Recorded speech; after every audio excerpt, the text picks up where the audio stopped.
네, 오늘 이 복된 시간 우리에게 허락하신 하나님의 말씀은요, 마태복음 18장 21절부터 35절까지의 말씀입니다. 마태복음 18장 21절부터 35절까지의 말씀입니다. 저와 여러분 한 절씩 번갈아서 읽고요, 35절은 함께 읽으면 좋겠습니다. 마태복음 18장 21절, 제가 먼저 읽겠습니다. 그때 베드로가 나와 이르되 주여, 형제가 내게 죄를 범하면 몇 번이나 용서하여 주리이까? 7번까지 하오리이까? 예수께서 이르시되 내게 이르노니 7번뿐 아니라 7번을 70번까지라도 할지니라. 그러므로 천국은 그 종들과 결산하려 하던 어떤 임금과 같으니 결산할 때 10,000달란트 빚진 자 하나를 데려오매 갚을 것이 없는지라 주인이 명하여 그 몸과 아내와 자식들과 모든 소유를 다 팔아 갚게 하라 하니 그 종이 엎드려 절하여 이르되 내게 참으소서 다 갚으리이다 하거늘 그 종의 주인이 불쌍히 여겨 놓아 보내며 그 빚을 탕감하여 주었더니 그 종이 나가서 자기에게 100데나리온 빚진 동료 한 사람을 만나 붙들어 목을 잡고 이르되 빚을 갚으라 하매 그 동료가 엎드려 간구하여 이르되 나에게 참아 주소서 갚으리이다 하되 허락하지 아니하고 이에 가서 그가 빚을 갚도록 그 동료들이 그것을 보고 몹시 딱하게 여겨 주인에게 가서 그 일을 다 알리니 이에 주인이 그를 불러다가 말하되 악한 종아, 내가 빌기에 내가 내 빚을 전부 탕감하여 주었거늘 내가 너를 불쌍히 여김과 같이 너도 내 동료를 불쌍히 여김이 마땅하지 아니하냐 하고 주인이 노하여 그 빚을 갚도록 그를 옥졸들에게 넘기니라. 함께 읽겠습니다. 각각 마음으로부터 형제를 용서하지 아니하면 나의 하늘 아버지께서도 너희에게 이와 같이 하시리라. 아멘. 할렐루야. 오늘 수요 예배 자리에 나온 모든 성도님들을 예수님의 이름으로 사랑하고 축복합니다. 저는 함께 읽은 다소 긴 본문이었는데요, 이 본문을 가지고 기준을 넘어서는 사랑이라는 제목으로 말씀을 나누고자 합니다. 아마 눈치가 빠른 성도님께서는 성경 봉독을 쭉 하시면서 오늘 설교는 용서하라는 건가 보다라고 이미 예측하실 겁니다. 맞습니다. 오늘 설교는 여러분과 함께 용서에 대해서려고 하는데요, 우리가 신앙생활을 하다 보면 참 어려운 게 용서 같습니다. 우리 한국 사람들의 좀 정서 같기도 해요. 옛말에 은혜는 물에 새기고 원수는 돌에 새긴다라는 말도 있지 않습니까? 또 우리가 무협 영화에 보면 또 그런 게 많이 나오죠. 아버지의 원수를 갚으러 내가 왔다. 아버지 때 있었던 그 원수의 관계가 그 자식 때까지도 이어지는 것. 원수가 원수를 낳고 원수가 원수를 낳고 원수가 원수를 낳고, 참 이러한 정서상에 있다 보니 예수를 믿고 신앙생활을 하지만 용서를 해야 한다라는 설교를 우리가 듣게 되면 들을 때마다 참 우리의 마음이 불편한 것 같습니다. 용서해야 하는 건 맞는데, 용서해야 하는 거 아는데 참 우리 삶에서는 그 말씀을 삶에 옮기기가 참 어려운 거죠. 먼저 제가 사과를 드리겠습니다. 저도 여러분들과 함께 나눌 이 말씀, 참 불편한 말씀을 나누게 되어서 제가 참 송구합니다. 하지만 저는 성령께서 오늘 이 불편한 말씀을 저희에게 주시는 하나님의 뜻이 있다고 생각을 합니다. 저와 여러분 모두 이 말씀을 통하여서 우리 영혼 살아나기를 소망합니다. 오늘 본문을 보시면요, 베드로가 먼저 질문을 하고 예수님이 대답을 하십니다. 이 베드로 잘 아시는 것처럼 어딜 가나 나서기 좋아합니다. 질문을 합니다. 예수님, 질문 있습니다. 형제가 나에게 죄를 지으면 몇 번까지 용서하면 됩니까? 이렇게 질문을 합니다. 근데 이 베드로가 이 질문을 하게 된 배경을 보려면 좀 앞으로 가야 됩니다. 18장 한번 1절을 보시면요, 제자들이 예수님께 나와서 질문을 합니다. 예수님, 천국에서 누가 큰 자입니까? 라고 질문을 해요. 예수님이 질문을 들으신 다음에 가까이에 있던 어린아이 한 명을 불러오십니다. 그 다음에 가리키시면서 얘들아, 이 어린아이처럼 자기를 낮추는 자가 천국에서 큰 자다라고 말씀하십니다. 그리고 말씀을 쭉 이어가세요. 이 어린아이처럼 작은 사람 한 사람을 영접하는 것이 곧 나를 영접하는 것이다. 그렇기 때문에 작은 사람 한 사람이라도 실족하게 하지 마라. 혹시라도 형제가 죄를 지었으면 꼭 가서 권면하고 권고해서 그 형제가 돌이키게 해라. 그렇게 해서 한 사람이라도 잃어버리지 않게 하는 것이 바로 하나님의 뜻이다. 이런 말씀 예수님이 쭉 하십니다. 그리고 이어지는 것이 바로 여러분이 오늘 읽은 그 말씀인데요. 예수님이 이렇게 쭉쭉쭉 말씀 이어가시는 중에 베드로가 질문 있습니다 하고 끼어든 거죠.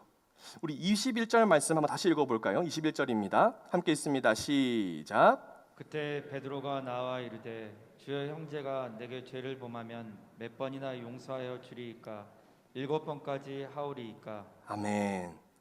이 예수님이 쭉쭉쭉쭉 말씀하시는데 베드로가 질문이요 하고 끼어드는 것, 이 베드로가 예수님 말씀 듣다가 꽂힌 포인트가 있었습니다. 어디였냐? 형제가 죄를 지으면 가서 권고해서 돌이키라 해라. 예수님의 이 말씀 듣다가 탁 꽂힌 거예요.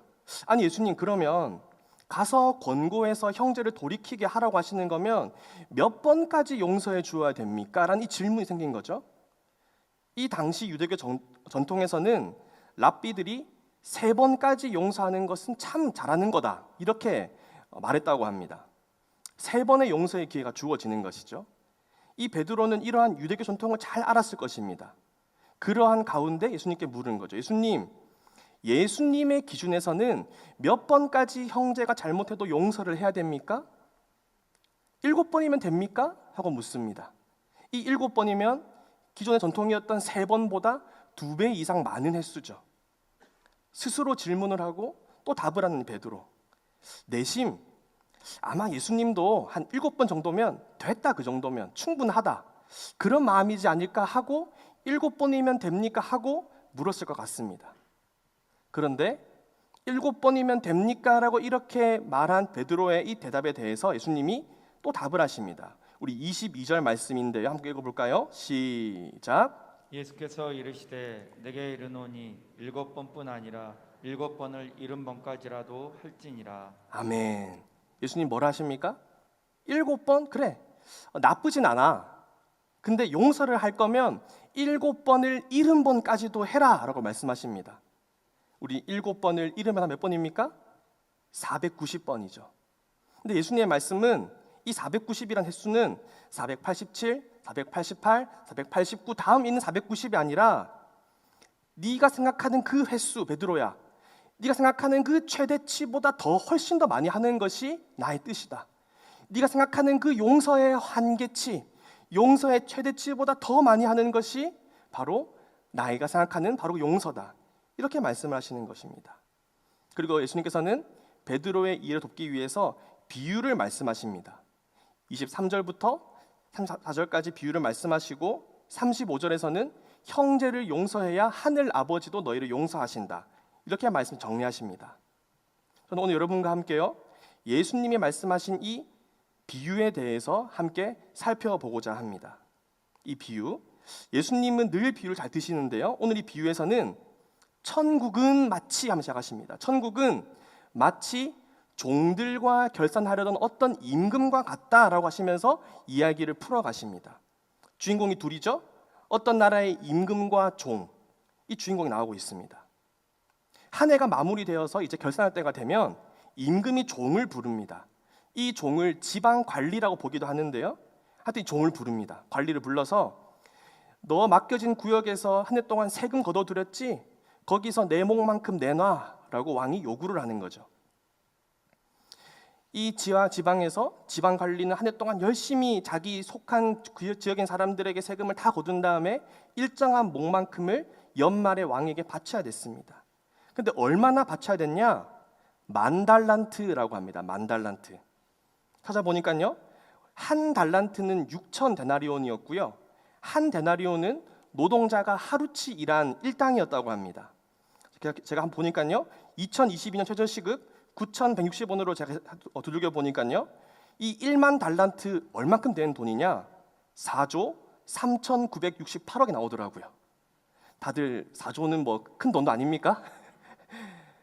무슨 이유로 이 종이, 이 관리가 이 큰 빚인지 모르겠지만 오늘날 돈으로 4조 4천억, 이 어마어마한 돈을 연말에 왕에게 내야 되는 그런 상황인 것입니다. 근데 이 관리, 이 종에게는 갚을 돈이 없었습니다. 그래서 임금이 말합니다. 너 그리고 네 아내, 네 자식, 네 재산 다 팔아서 갚아. 이렇게 명령을 합니다. 자신도 팔리게 되고 가족도 팔리게 되고 자기가 쌓아올린 모든 재산이 팔리게 될 그런 상황. 다급해진 이 관리가 엎드려서 간청을 합니다. 임금님 참아주십시오. 제가 다 갚겠습니다. 참아주십시오. 이 임금은 이 간청을 들었는데요, 참 너그러웠습니다. 그래, 참 너 불쌍하다. 네 가족들, 네가 쌓아올린 재산들 내가 하루아침에 다 몰수하면 너 뭐가 되겠니? 그래, 내가 용서할 테니까 그냥 가라. 이 1만 달란트, 4조가 넘는 이 빚을 탕감해 줍니다. 기쁜 마음으로요, 이 빚을 탕감받은 관리가 임금에게 넙죽 절을 했겠죠. 돌아서 이제 집으로 갑니다. 근데 길 가다 보니까 저기 맞은편에서 누가 한 명 걸어옵니다. 누구였습니까? 자기한테 100데나리온 빚진 동료를 만나게 됩니다. 아까 말씀드린 대로 한 데나리온은 노동자가 하루 일한 일당이니까요, 100데나리온은 오늘날로 보면 한 700만 원 됩니다. 700만 원. 적지 않은 돈이긴 하죠. 하지만 방금 이 종은 얼만큼의 빚을 탕감받았습니까? 4조 4천억. 거기에 비하면 700만 원 정도 되는 돈은 적은 돈이죠. 근데 길에서 자기에게 그 700만 원 빚진 동료를 보고 어떻게 했는가? 28절을 보시면요, 목을 잡고 빚을 갚으라고 했다라고 말합니다. 목을 잡았다. 이 히브리어 원문으로 보면요, 목을 잡았다라는 표현은 목을 졸랐다, 숨막히게 했다라는 의미를 지니고 있다고 합니다. 그래서 어떻게 한 거죠? 길 가다가 맞은편에서 700만 원 빚진 그 동료를 보자마자 목을 조르는 겁니다. 숨통을 조이는 거예요. 너 700만 원 갚아. 내 돈 빨리 갚아. 이렇게 하자 그 빚진 동료가 엎드려 간청을 합니다. 참아주세요. 갚겠습니다. 제가 갚겠습니다. 근데 이 관리는 눈 하나 깜짝하지 않고 감옥에 동료를 가두어 버립니다. 이제 누군가가 보석금을 가지고 와서 내가 이 보석금 낼 테니 이 사람 풀어주십시오 라고 해야 이 사람은 감옥에 나올 수 있는 거죠. 이 소식을 주변에 있던 사람들이 듣게 되었습니다. 길 가다 어떤 사람이 빚 못 낸 것 때문에 감옥에 가게 되었다. 안타깝게 여겨가지고 이 사실을 임금에게 이야기합니다. 임금님, 그때 있었던 그 관리 중에 한 사람 있잖아요. 감옥에 가게 되었습니다. 700만 원 빚 때문에 감옥 가게 되었습니다. 임금님 도와주세요. 그러자 이 임금님이 이 이야기를 듣게 되고 그 1만 달란트 탕감해준 그 종을 다시 부릅니다. 다시 와. 뭐라 말합니까? 32절과 33절인데 함께 읽어볼까요? 함께 있습니다. 시작. 이에 주인이 그를 불러다가 말하되 악한 종아, 내가 빌기에 내가 내 빚을 전부 탕감하여 주었거늘 내가 너를 불쌍히 여김과 같이 너도 내 동료를 불쌍히 여김이 마땅하지 아니하냐 하고. 아멘. 임금이 다시 이 종을 부른다 말하는 거죠. 야, 나는 네가 빌길래 불쌍해서 내가 탕감해 줬는데 너는 왜 네 동료의 빚을 탕감하지 않니? 네 빚이 탕감받았으면 너도 탕감하는 게 마땅하지 않냐? 이렇게 말하고 있습니다. 이 임금의 기대는 무엇이었냐? 큰 빚을 탕감받은 이 종이 동료의 빚을 탕감해 주는 것, 이것이 임금의 기대였습니다. 임금의 바람이었습니다. 근데 이 종은 어떻게 행동했습니까? 이 임금의 기대와 다르게 행동을 합니다. 동료를 목을 조르고 감옥에 가두어 버리는 것입니다. 그래서 임금은 이 1만 달란트 탕감받던 이 종을 감옥에 가두어 버리고 다시 갚을 때까지 못 나오게 해라 라고 못 박아 버립니다. 그럼 질문할 수 있죠. 왜 이 임금의 기대와 이 탕감받은 종의 행동이 달랐을까? 왜 달랐을까? 첫 번째 이유는 이 종은 주인의 뜻을 잘 헤아리지 못했기 때문에 주인의 기대와 다르게 행동을 했습니다. 주인의 뜻을 헤아리지 못한 거예요. 사실 이 본문은 아마 성도님들이 한 번씩 다 아실 겁니다. 우리에게 익숙한 본문이죠. 그래서 우리는 왜 이 임금이 화났는지 그 포인트를 잘 압니다. 용서 받았으니 너도 용서해야지. 당연한 거지. 근데요, 이 임금이 화난 포인트를 조금 더 들여다보면 오늘 우리의 상식과 조금 다릅니다. 자, 이 임금이 탕감해준 이 빚은 이 종이 임금에게 진 빚이죠. 그리고 동료가 갚아야 할 빚은 별개의 빚 아닙니까? 두 개가 다른 빚이죠. 예를 들어 한번 설명 드려보겠습니다. 만약에 제가 은행에서 대출을 5억을 받았습니다. 근데 갚을 날이 되는데 제가 갚을 능력이 없어요. 그래서 은행에서 5억 그냥 갚지 마세요 하고 탕감해 줍니다. 근데 길 가다가 저한테 10만 원 빌려간 친구가 보여요. 그래서 야 10만 원 갚아 라고 말했는데 갑자기 은행에서 와가지고 당신 5억 내가 탕감해 줬는데 친구한테 10만 원 정도는 그냥 받지 마세요. 이렇게 말할 수가 있습니까? 그 빚은 그 빚이고 이 빚은 이 빚이죠. 물론 5억짜리 그 은행 탕감 받아가지고 기분이 좋으면 그 10만 원 빚쯤은 내가 오케이 할 수 있습니다. 호의로 할 수 있죠. 하지만 강제로 나한테 은행에서 5억을 탕감해 줬다고 해가지고 당신 친구 10만 원쯤은 알아서 해결해 줘. 그렇게 말할 수 없습니다. 그건 그거고 이건 이거죠. 그게 바로 자본주의에서 말하는 논리입니다. 그런데 이 성경이 써진 그 당시에는 달랐습니다. 왕이 다스리는 시대였죠. 네 돈 내 돈이 있습니까? 내 돈도 왕의 돈, 네 돈도 왕의 돈이었습니다. 모든 소유가 왕의 것이었던 것이죠. 물론 일정한 비율만큼 거둔 다음에 그 비율을 왕에게 바쳤지만 그 의미는 무엇이냐? 이 모든 소유가 왕의 것인데 일부만 왕이 가져가고 나머지는 왕이 백성에게 하사한 것이었습니다. 집, 옷, 논, 밭 모든 것이 왕의 소유지만 백성들을 긍휼히 여겨서 허락한 거죠. 근데 이 종은 이 점을 관가했습니다. 이 종은 내 돈, 내 것, 내 재산, 내 100데나리온.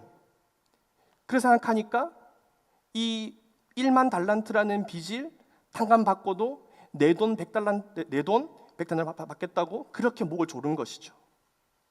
한번 왕이 되어 볼까요? 왕이 보면 어떨까요? 이 종이 그 동료 종이 빚을 못 갚는다고 감옥에 가둔 것, 개인 간의 채무 거래니까 오케이입니까? 왕이 볼 때 그래 뭐 너희 개인끼리의 뭐 채무 관계 네 알아서 해결해라고 자유롭게 풀어줄 문제입니까? 그렇지 않습니다. 왜냐? 그 한 종이 감옥에 가게 되면 왕의 입장에서는 자기 나라 국민 중에 한 사람의 노동력이 사라지는 셈이죠. 한 사람이 열심히 일할 수 있는데 감옥에 가 있는 동안 왕을 위해서 생산할 수 없는 것이 되는 것입니다. 즉 왕이 볼 때는 그 한 사람이 감옥에 가게 되면 왕 입장에서는 피해가 받게 되는 것이죠. 또 왕이 4조가 넘는 그 빚을 탕감해 주었습니다. 그러면 아마 이 소문이 아름아름 백성들에게 전파되었을 겁니다. 야, 우리 왕 듣자 하니까 4조가 넘는 빚을 탕감해 줬대. 우리 왕 역시 자비로운 왕이다. 너그러운 왕이다. 좋은 왕이다. 충성을 다해야 되겠다. 그렇게 민심이 움직였겠죠. 왕은 어쩌면 이러한 민심까지도 바라보고 빚을 탕감해 준 것지도 모릅니다. 근데 이 왕의 신하라는 이 관리, 이 종 어떻게 합니까? 고작 700만 원 빚 때문에 동료를 감옥에 넣어버려요. 그러면 이 소문 또한 백성들에게 아름아름 전파되겠죠. 700만 원 못 갚으면 감옥 간대. 돈 못 갚으면 감옥에 가둬버린대 이 나라에서. 이 종의 이 행동이 왕의 이미지를 먹칠하게 되는 것입니다. 왕이 이 1만 달란트라는 큰 빚을 탕감할 때는 이러한 여러 가지 요소들을 다 고려해가지고 큰 뜻을 가지고 있었는데 이 종은 내 돈, 내 빚, 내 것 그거 생각하느라고 이 왕의 뜻을 놓쳐버린 것입니다. 사랑하는 성도 여러분, 하나님께서 우리를 용서하셨습니다. 영 죽을 죄인인 우리를 예수 그리스도의 십자가 대속으로 용서하셨습니다. 그리고 질문할 수 있죠. 하나님의 뜻은 무엇인가? 하나님은 우리를 왜 용서하셨는가?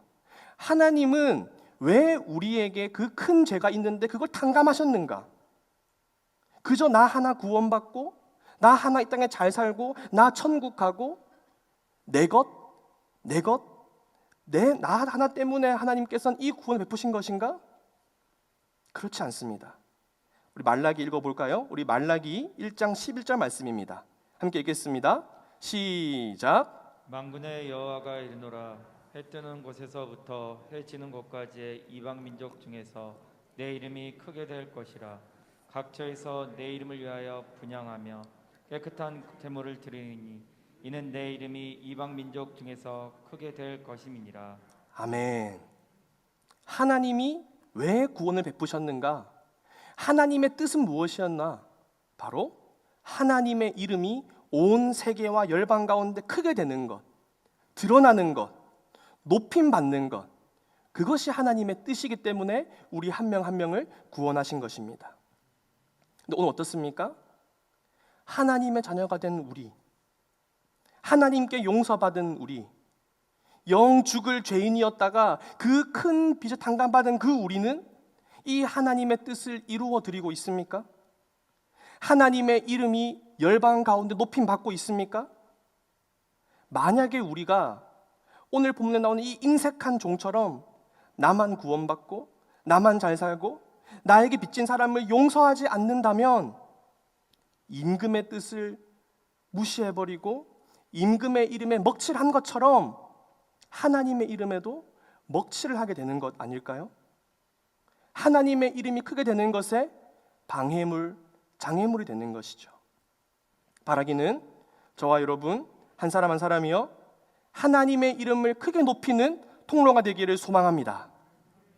다음으로요, 왜 이 종은 주인의 기대와 다르게 행동을 했는가? 두 번째 이유는요, 이 종은 자신의 기준을 고집했기 때문에 주인의 기대와 다르게 행동을 했습니다. 이 종, 임금에게 4조가 넘는 그 빚을 탕감받았습니다. 근데 아까 뭐라 했죠? 700만 원 되는 그 빚 받으려고 악착같이 길을 씁니다. 왜 이렇게 행동합니까? 바로 자신의 기준을 고집하고 버리지 못한 것입니다. 내가 진 빚을 탕감받은 건 탕감받은 거고 내가 받아야 할 빚은 별개야. 꼭 받아내야겠어. 그 빚과 이 빚은 다른 빚이야. 이러한 자신의 기준이 완고했던 것입니다. 한번 질문 드려볼까요? 만약에 이 종 10,000달란트가 아니라 10만 달란트를 탕감받았더라면 이 동료의 빚 탕감했을까요? 100만 달란트였다면요? 4조라는 그 큰 빚을 탕감받고도 그런 행동을 보인 그 근본이 어디 가겠습니까? 아마 이 종은 1,000만 달란트, 아니 1억 달란트를 탕감받았어도 동료의 빚을 받아내려고 목을 조르려고 길을 섰을 것입니다. 아무리 큰 빚을 탕감받아도 이 종의 마음속에 있는 그 기준, 그 가치관이 그대로 남아있으면 행동이 바뀌지 않는 것이죠. 한번 다시 말씀 보셔가지고요, 26절을 보시면요, 임금에게 이 종이 간청합니다. 그리고 29절에 보면요, 동료가 또 이 종에 간청을 해요. 한번 비교해 보시면요, 토시자는 안 틀리고 똑같습니다. 임금에게 자신이 엎드려 간청했던 그 내용과 자기 동료가 자기한테 비는 그 내용이 똑같아요. 엎드려 절하면서 제가 갚을게요, 참아주세요, 똑같이 말합니다. 근데 자기가 했던 그 행동을 동료가 하는 걸 보면서도 매몰차게 거절을 합니다. 자신의 기준이 너무 견고하니까 자신의 처지와 똑같은 누군가가 자신에게 다가와도 공감도 하지 못하는 그런 모습이 보이고 있습니다. 오늘 베드로가 예수님에게 질문한 것도 마찬가지입니다. 예수님, 몇 번까지 용서하면 됩니까? 7번이면 됩니까? 이 베드로는 예수님이 용서를 말씀하시고 있는 이 와중에 자신의 기준을 들이대고 있습니다. 그럼 예수님이 말씀하시는 거죠. 몇 번? 7번? 7번씩 70번이라도 해. 네가 살 수 있는 그 횟수를 훨씬 넘어설 정도로 용서해. 너의 기준? 그 기준을 넘어서야 돼. 그게 나의 용서야. 그게 나의 사랑이야. 네가 가지고 있는 기준으로 용서를 하려고 하면 절대 끝까지 용서할 수 없어. 나의 사랑은 기준을 초과하는 거야. 이 말씀을 하시는 것이죠. 사랑하는 성도 여러분, 우리의 기준이 완고하고 견고하면 아무리 큰 용서를 받아도 그것이 우리를 변화하기가 참 어렵습니다. 기독교 작가인 C.S. 루이스가요 이렇게 말합니다. 마음이 온통 잘못되어 있는 사람에게는 하나님도 자신을 보여주실 수 없습니다. 햇빛이 편애라는 것을 할 수 없음에도 깨끗한 거울에 비치는 밝기만큼 더러운 거울에 환히 비칠 수 없는 것과 같습니다. 이렇게 말합니다. 물론 하나님의 사랑은 사람을 바꿉니다. 하나님의 말씀은 우리의 심령과 골수를 찔러 쪼갭니다. 그러나 우리가 우리의 마음을 완고하게 하고 우리의 마음 가운데 견고한 그 기준을 버리지 않고 우리의 기준, 우리의 가치관을 못 바꾸겠다, 안 바꾸겠다, 지키겠다라고 한다면은 그 큰 용서와 사랑이 우리 가운데 들어설 자리가 없어지는 것이죠. 사랑하는 성도 여러분, 참 무거운 이야기지만요, 오늘날 우리 한국 교회가 사회에서 비난받는 이유가 무엇입니까? 우리 선교사님들 참 그 먼 이국 땅에서 한국을 사랑하는 마음으로 우리 기독교를 전파하고 선행을 통해서 칭찬과 명성이 자자한 게 바로 우리 기독교였습니다. 어려운 사람들 돕는 건 다 기독교였고요, 힘든 곳에 다 가는 건 다 기독교였습니다. 그런데 그랬던 우리 한국 교회가 어쩌다가 한국 사회에서 신뢰를 잃어버리고 청년들과 청소년들이 교회를 떠나고 있습니까?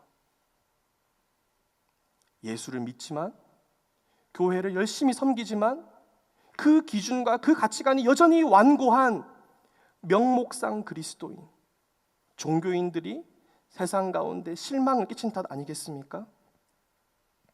저는 종종 청년부를 섬기면서요, 이전 교회를 떠나서 우리 교회를 오게 된 지체들을 만나게 됩니다. 신방에서 만나게 됩니다. 한번 물어봅니다. 어떻게 우리 교회 오게 됐어요? 라고 물어보면 종종 그런 얘기를 합니다. 전에 교회에서요, 저 상처받았어요. 전에 교회에서요, 저 이런 거에 좀 실망을 했어요. 그래서 잠깐 신앙생활 쉬다가 저는 이 교회 오게 되었어요. 그런 얘기를 한 걸 듣게 됩니다. 물론 오랫동안 신앙생활을 한 저 또한 이러한 기준에서 예외일 수가 없습니다. 우리는 이 지점에서 아니, 우린 아니야, 난 아니야, 우리 교회는 아니야, 그건 저 사람이 잘못한 거고 그건 저 교회가 망친 거야 라고 하기보다 우리의 문제로 여기고 나를 돌아봐야 하지 않을까요? 그렇다면 사랑하는 성도 여러분, 어떻게 하면 우리는 이 배은망덕한 종, 이 종과 다르게 주인의 뜻을 헤아리고 우리의 기준을 내려놓을 수 있을까요? 우리는 어떻게 하면 우리를 용서하신 그 하나님의 뜻을 헤아리고 우리 안에 견고한 그 기준과 가치관을 버릴 수 있을까요? 바로 내가 받은 용서의 크기, 사랑의 크기를 날마다 매 순간마다 세어보고 생각하고 사는 것입니다. 내가 받은 용서가 얼마나 큰지, 내가 받은 사랑이 얼마나 큰지 묵상하면서 도대체 왜 나에게 그렇게 큰 사랑을 베푸신 거지? 도대체 나 같은 사람이 뭐라고 그렇게 큰 사랑을 주시는 거지? 그렇게 생각하는 것입니다. 이 종, 임금에게 아주 큰 비탄감 받았어요. 1만 달란트, 4조. 저는 한번 상상해 보았습니다. 만약에 이 종이 탕감받은 다음에 바로 나가지 않고 바로 그 동료 만나지 않고 잠깐 한 5분 정도 자리에 앉아가지고 곰곰이 돌아보면 어땠을까? 잠깐 생각해보자. 내가 탕감받은 그 빚 도대체 얼만큼이었지? 4조구나. 내가 이 빚 안 갚았으면 어떻게 되는 거였지? 나도, 내 가족도, 내 사랑하는 아내, 자식도 다 팔려가는 거였지. 정말 큰 탕감이구나. 정말 큰 용서이구나. 잠깐만이라도 내가 용서받고 탕감받은 그 빚이 얼마나 큰 크기인지를 생각해 보았더라면 어땠을까? 그럼 어땠을까? 생각을 해보게 되었습니다. 물론 돌아서면 잊고 하는 게 우리 사람의 본성이라지만, 그렇다면 돌아설 때마다 그 용서가 얼마나 큰가, 그 빚이 얼마나 큰가 우리가 자주 떠올려야 하지 않겠습니까? 자, 그렇다면 우리가 받은 이 용서의 크기, 사랑의 크기 얼만큼입니까? 요한일서 4장 9절 10절 말씀입니다. 함께 볼까요? 함께 있습니다. 시작. 하나님의 사랑이 우리에게 이렇게 나타난 바 되었으니 하나님이 자기의 독생자를 세상에 보내심은 그로 말미암아 우리를 살리려 하심이라. 사랑은 여기 있으니 우리가 하나님을 사랑한 것이 아니요 하나님이 우리를 사랑하사 우리 죄를 속하기 위하여 화목 제물로 그 아들을 보내셨음이라. 아멘. 아멘. 하나님의 사랑, 우리에게 베푸신 그 사랑의 크기, 용서의 크기를 재보면 얼만큼이냐? 예수 그리스도만큼이다. 십자가에서 죽임 당하신 예수 그리스도, 그 예수 그리스도께서 하나님께서 우리를 향해 보여주신 사랑과 용서의 크기입니다. 사도 바울, 죄인 중에 괴수인 자신을 용서한 그 예수 그리스도의 사랑은 날마다 묵상했습니다. 그 통해서 뼛속까지 유대인인 그 사람이 자신의 기준을 넘어섰습니다. 또 베드로, 배신하고 떠났습니다. 배신자였습니다. 실패자였습니다. 하지만 예수님의 사랑을 경험하고 나는 실패자야 했던 그 기준을 초과한 것입니다. 누군가는 그럴지도 모릅니다. 아니, 구원받았으면 이제 예수님 이야기, 십자가 이야기 좀 그만하라고, 용서받았으면 이제 하나님 안에 누리는 복과 은혜를 이제 이야기해야지, 용서했으면 이제 새 삶을 살아가야지, 언제까지 과거에 붙들려가지고 왜 날 용서했나, 얼마나 큰 사랑인가, 그거를 떠올리는 게 뭐 중요한가. 사랑하는 성도 여러분, 우리가 어떤 존재입니까? 십자가를 잊어버리면, 십자가가 없으면, 예수 그리스도가 없으면 우리는 어떤 존재입니까? 평생 감옥에 갇혀 나올 수 없는 존재입니다. 갚을 것이 아무것도 없어서 나도 팔리고 가족도 팔리고 내가 가진 것 다 내어주어도 갚을 수 없는 그렇게 무능력하고 무가치한 존재가 바로 우리 아니겠습니까? 십자가를 잊어버리면, 십자가를 놓쳐버리면 우리는 오늘 본문에 나온 이 나쁜 종처럼 그 큰 은혜를 받고도 나에게 작은 잘못한 그 사람 찾아가서 목을 조르면서 빚 갚아라, 빚 갚아라, 그렇게 될 수밖에 없는 것입니다. 내가 받은 사랑이 얼마나 큰 사랑인지 깨달은 사람은 변화하게 됩니다. 얼마나 큰 용서인지 깨달은 사람은 나도 용서하게 됩니다. 물론 시간이 걸릴 수 있겠지만 차츰차츰 조금씩 이전과 다른 모습으로 바뀌어 갑니다. 성도 여러분, 우리 함께 예수 그리스도의 사랑을 더 알아가기를 소망합니다. 예수 그리스도의 사랑을 깊이 경험함으로써 용서를 행하는 저와 여러분 되기를 소망합니다. 오늘 말씀 맺으려 합니다. 어떤 성도님들은 이렇게 말씀하실지 모르겠습니다. 조은사님, 아직 젊어 보이시는데, 좀 어려 보이시는데, 그래서 그렇게 말할 수 있는 것 같습니다. 근데 인생 오래 살다 보면 참 용서하기 어려운 사람들 많이 만나봤습니다. 다들 젊어서 모르겠지만 나이 들고 보니 마음에 돌덩어리 하나씩 다들 안고 있습니다. 어떻게 쉽게 용서란 말할 수 있습니까? 그렇게 말씀하실지 모르겠습니다. 맞는 말씀입니다. 사실 저도 이 수요예배 설교 본문을 정하고 본문을 분석해서 주회하고 설교문 작성했는데요, 뭔가 마음이 계속 찜찜했습니다. 뭔가 마음이 계속 걸렸습니다. 왜 이렇게 마음이 찜찜할까? 왜 이렇게 마음이 시원치 않을까? 이 수요예배 은혜 나눠야 되는데 왜 이렇게 마음이 불편하고 걸리적거릴까? 그 이유를 저는 오늘 출근하는 길에 깨달았습니다. 아, 내 안에 용서하기 싫어하는 마음이 있구나.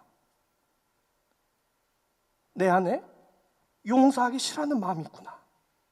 이 말씀을 전하면 저도 이 말씀이 굴레가 되어서 누군가를 용서해야 되는데, 저도 이 말씀을 붙잡고 누군가를 용서해야 되는데, 만약에 저는 말씀을 전하고 용서를 안 하면 저는 말과 행동이 다른 사람이 되는데 그게 참 싫었던 거죠.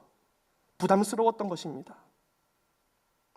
사랑하는 성도 여러분, 제가 한 분 한 분 그 상황을 제가 다 알지 못하지만요, 참 여러분이 용서하기 어려운 그 아픈 경험들, 참 용서가 안 될 그 사람이 마음에 있을지 모르겠습니다.